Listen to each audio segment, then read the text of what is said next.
A aula da quinta semana, as 3 aulas, vão retomar pontos que foram discutidos nas semanas anteriores. Esses pontos que foram discutidos nas semanas anteriores se referiam a características da estrutura da molécula e eram importantes para que se pudesse compreender agora as funções orgânicas. Portanto, vários dos conceitos vão ser retomados nessas aulas e nas aulas da semana 6. Para começar, então, nós vamos começar falando de reatividade de alcenos. A primeira coisa importante nos alcenos é lembrar qual é a estrutura dos alcenos. E a estrutura dos alcenos é caracterizada pela presença de uma dupla ligação.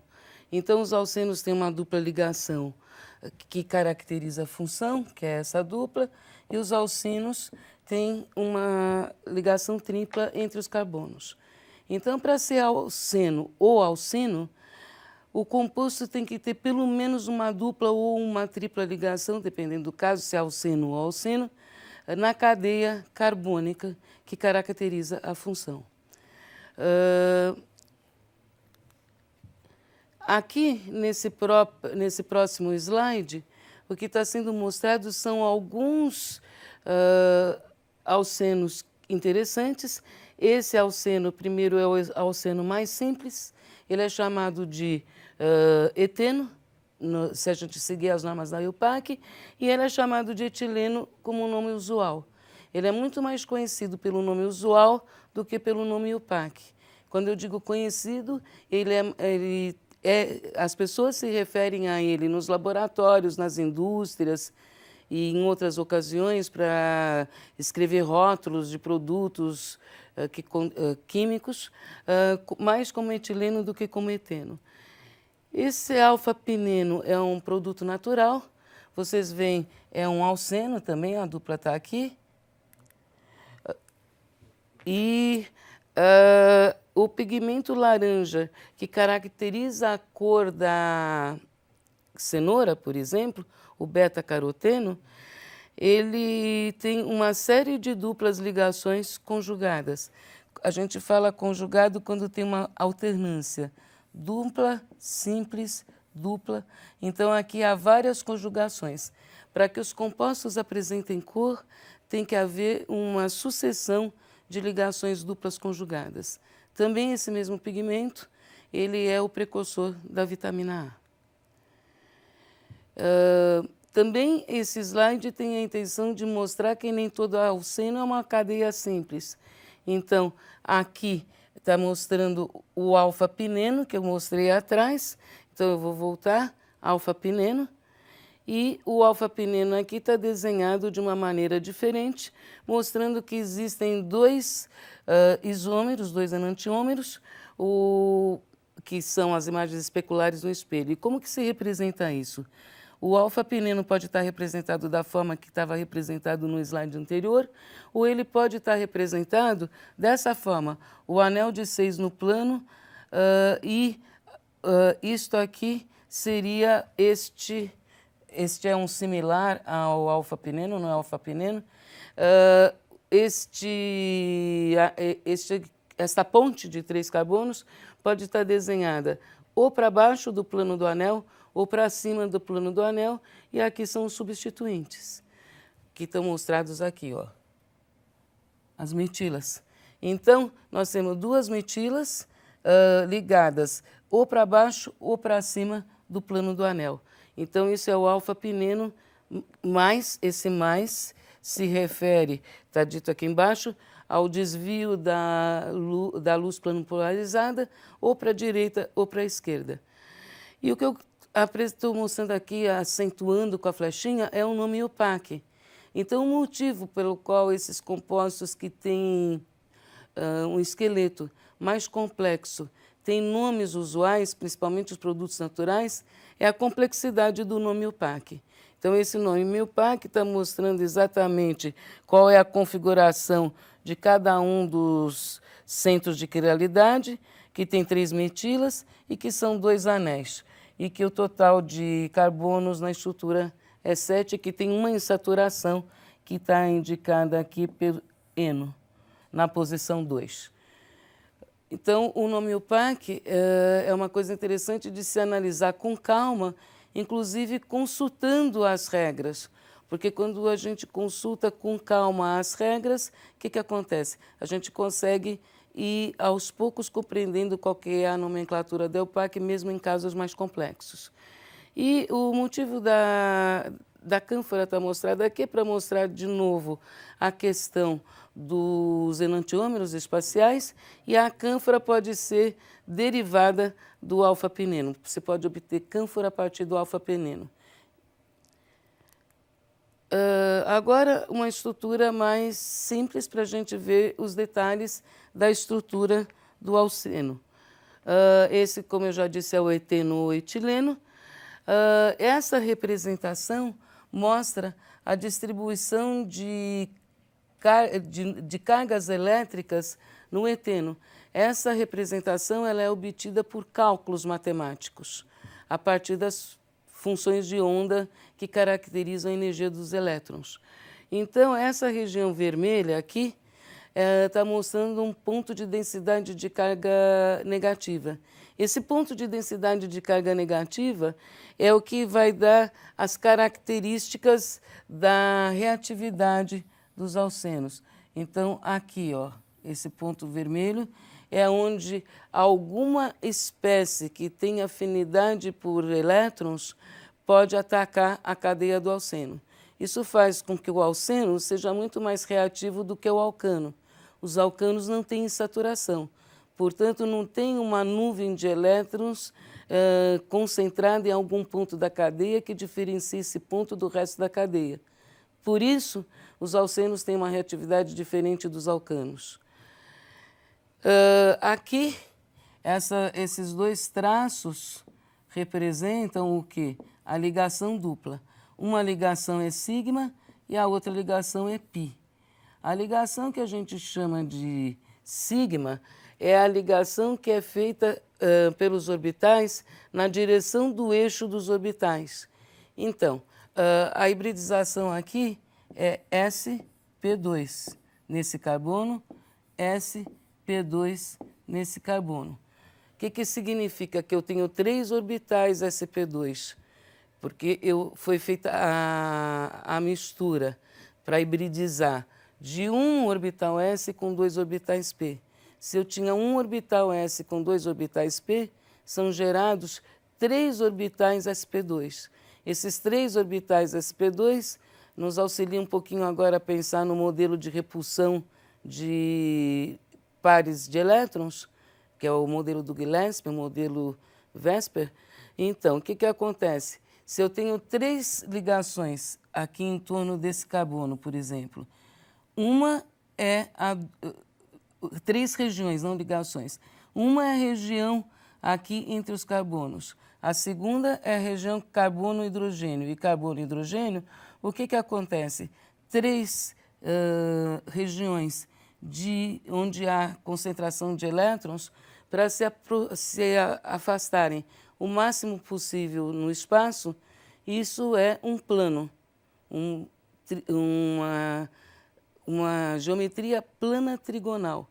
Ou seja, o ângulo de ligação aqui entre esses hidrogênios é 120 graus. E, de novo, 120 graus aqui para a dupla. Então, do jeito que nós estamos vendo um plano. Olhando no modelo tridimensional, o que a gente tem? Eu vou fazer assim, ó, o plano da ligação está aqui, e exatamente vocês estão vendo os ângulos de ligação a 120 graus entre eles. É só olhar a bolinha vermelha, branca, roxa e branca de novo, que isso fica bem claro. Então, o que a gente está olhando aqui? A gente está vendo o plano que eu tinha dito que existe da ligação e os ligantes ao carbono em torno dessa ligação. Como a gente estabiliza 2 valências de cada carbono na ligação dupla, uma é sigma e outra é π, como eu falei. Então, o que é o sigma e o π? A gente tem 3 orbitais sp2, ligando com o orbital s ou p do ligante. Vamos falar aqui pelo hidrogênio que fica mais fácil. Então, a gente tem o orbital sp2 do carbono ligando com o orbital S do hidrogênio, formando uma ligação sigma, um orbital molecular. Aqui nos outros 4 ligantes, a mesma coisa.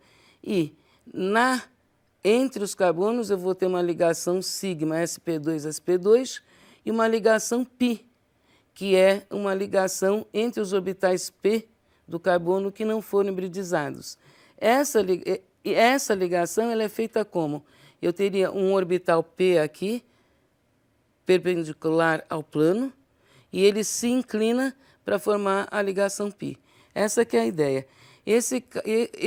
Essa ligação não dá para girar os carbonos um em relação ao outro.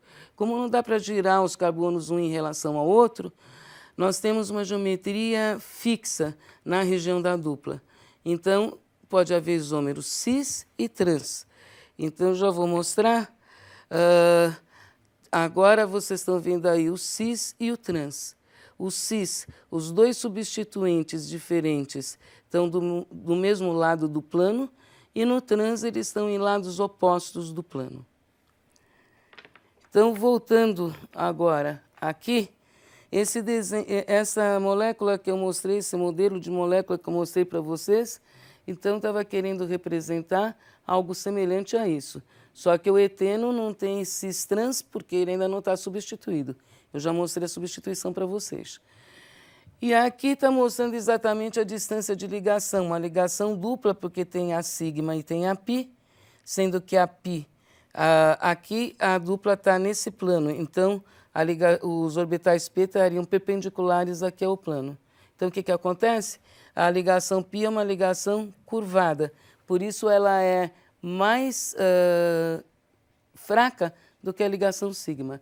E aqui está mostrando exatamente a distância de ligação dupla e a distância de ligação simples, sendo que a ligação simples, aqui está 1,08 angstroms e aqui está 1,33 angstroms entre o carbono.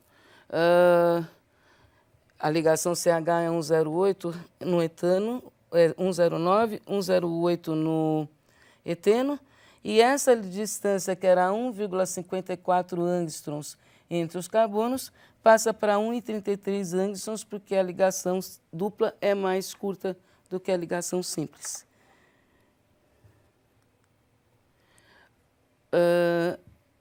Além dessa situação de isomeria cis-trans que eu tinha mostrado para vocês, existe também a isomeria ótica, onde um alceno é a imagem especular do outro. Aqui nós estamos mostrando o R e o limoneno com configuração R no centro de quiralidade e o limoneno com configuração S no centro de quiralidade. Então, está mostrado aqui o centro de quiralidade. Olha, R e S. Então, isso é para baixo do plano do anel e esse aqui é para cima do plano do anel. É isso que essa representação significa. A mesma coisa na carvona, e esses são os odores, então, de laranja, limão, hortelã e cominho. Esses compostos podem ser usados como flavorizantes. Isso é, compostos que são usados na indústria alimentícia para atribuir sabor ao produto que está sendo industrializado.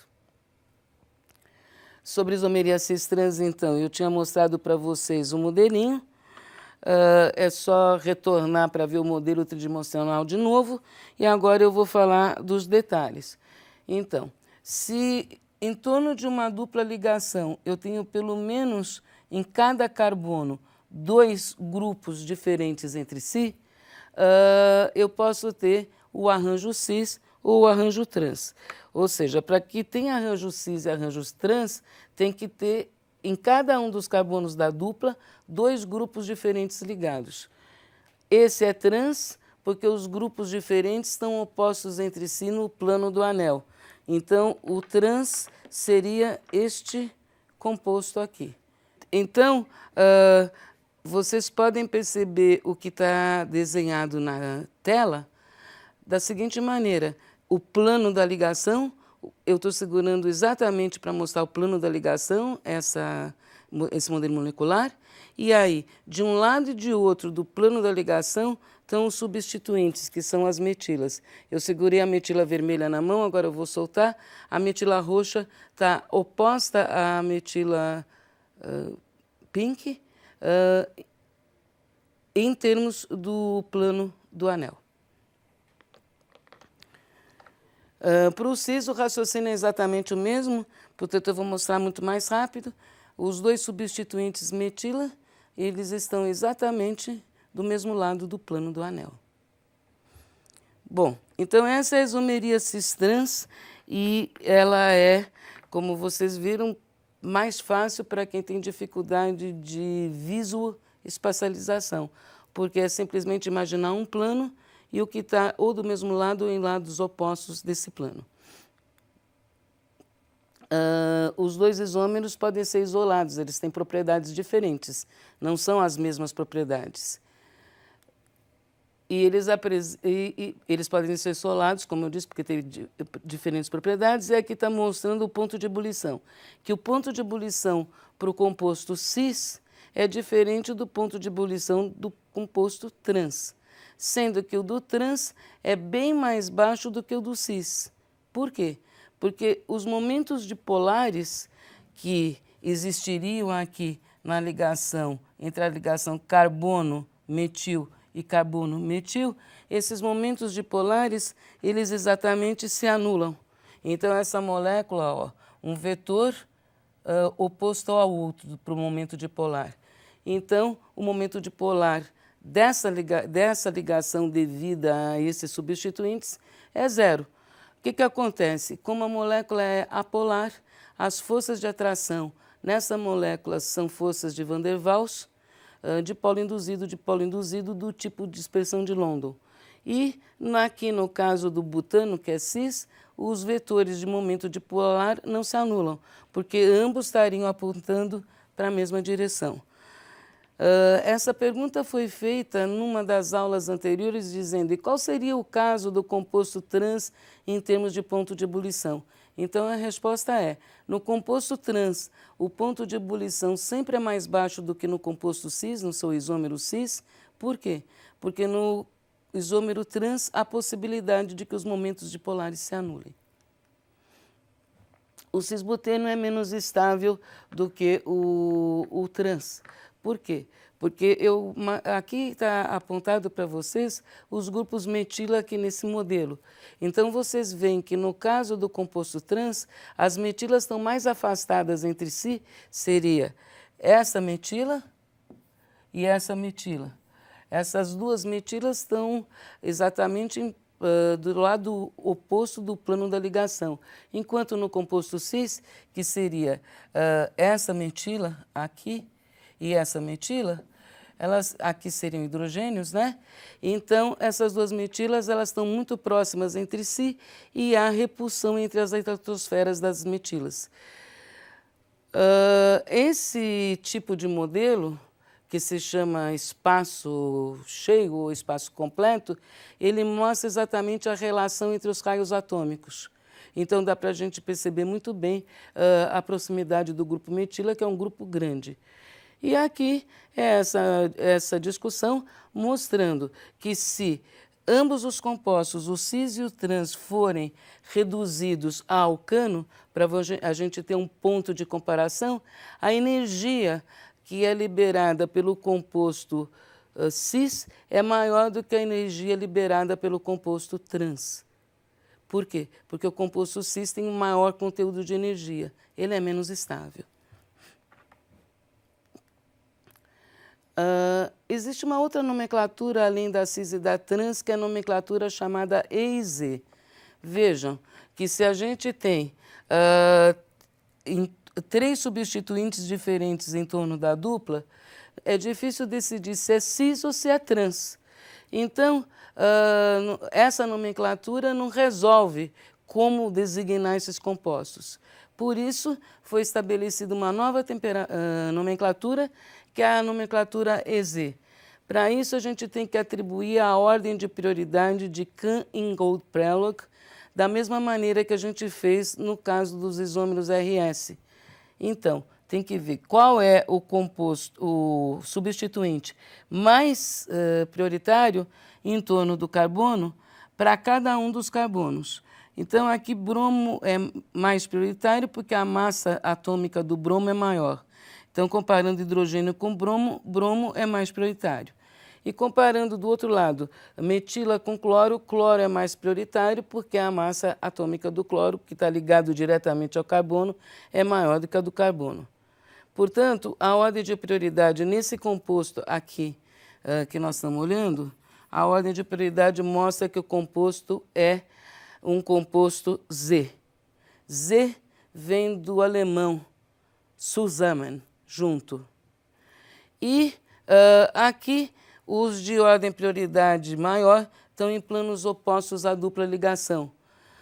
Eles são chamados de E, de Entegegen, separado. Vem do alemão, portanto, o E e o Z.